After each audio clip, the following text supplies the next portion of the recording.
Even as a legal defendant, Trump is still a presidential candidate, so for as long as he can't leave New York City, he's got to get creative with his campaigning.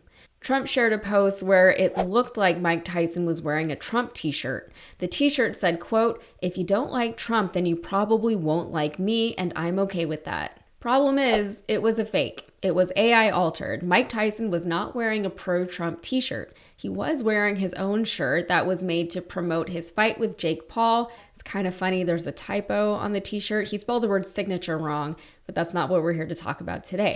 Anyway, it's now public knowledge that the Trump t-shirt was fake, but that hasn't stopped MAGA World from reposting the fake image everywhere. Trump probably knows that it was fake, but he doesn't care. It's not about being truthful with him despite what he decided to name his social media platform, and it never has been. It has always ever been about earning support by whatever means possible, and that means playing to his audience. Trump doesn't lie.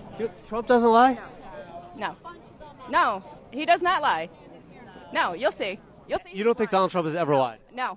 And this really isn't the most flagrant example of Trump employing less than honest tactics to boost his social standing. We know that he lies about the number of people who attend his rallies. We saw how big his inauguration crowd actually was. We know that he takes credit for things that he did not do. We all saw those weird jacked Trump NFTs. In the grand scheme of Trumpian things, this is really not that serious. But during the New York fraud trial, Trump's former lawyer, Michael Cohen, spoke of another time when Trump was willing to lie for the sake of his public image. He mentioned that Trump once hired a tech company to artificially inflate his ranking as one of the most famous businessmen of the last century. It was a CNBC poll that had ranked Trump near the bottom of that list. He wasn't happy about it, so he hired a firm called Redfinch to help him get a higher ranking. According to Tyler McBrien of the Lawfare Institute, quote, "Through the acquisition of IP addresses, Redfinch said they'd create an algorithm to raise Trump in the polls. Trump wanted to end up as number one, but Cohen and Redfinch thought that would be too suspicious, so they settled on top 10. Kind of like when you're cheating on a test, everyone knows to flub some to make it believable." Everyone but Trump, it would seem.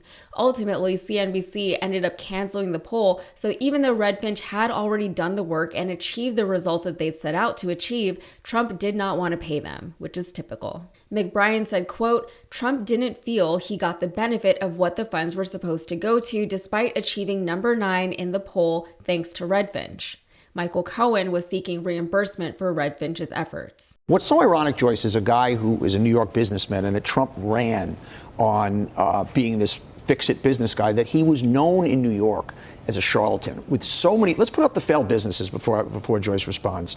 Just the amount of businesses he ran into the ground, and he's had 2 or 3 properties that have been successful, and everything else has been a failure. As of me recording this video, the New York jury is deliberating. So far, things do not look great for Trump, but even if he's found to be guilty of any or all of the charges against him, his voting base either won't mind or they will be empowered by it. It'll just be further evidence to support their existing belief that Trump is being targeted by the elites or the government or whoever because he is disrupting the system and they, whoever they are, don't like it. A guilty verdict will serve as campaign fodder for Trump. It'll secure his status as the MAGA martyr. Do you rather have Trump in jail as president or Biden in the Oval Office? Trump as president and cell block captain. Okay. Would you prefer Donald Trump in jail as president or Joe Biden in the Oval Office? Oh, my God. Trump in jail. How's he going to go to jail? He has to have Secret Service. Are you going to send Secret Service to jail, too? Well, I would imagine. That's crazy.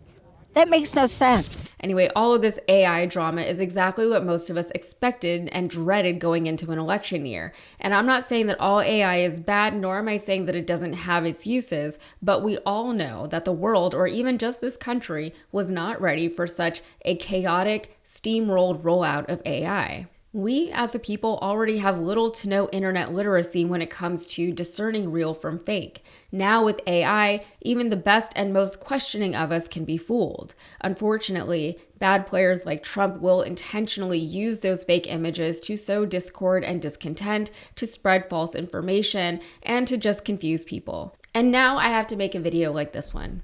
So just to cap off all of this, In other AI news, an AI-generated image has been going viral on social media, with the image reminding everyone to keep their eyes on Rafah through the Memorial Day weekend. This time, the image wasn't meant to be misleading. It didn't convey any false information. Instead, it was a very clean image that represented a very unclean and ungodly situation. However, a clean image is what's necessary to bypass any social media shadow bans, so even if the image is grossly sanitized, it is at least accomplishing what it set out to accomplish. Some people are comparing it to the black boxes that went viral during the George Floyd protests during the pandemic, with some seeing it as minimal effort activism. But minimal effort is, in my opinion, better than no effort, especially for the lay person who cares about what's going on in Palestine, but may not have the words or the expertise to speak on it themselves.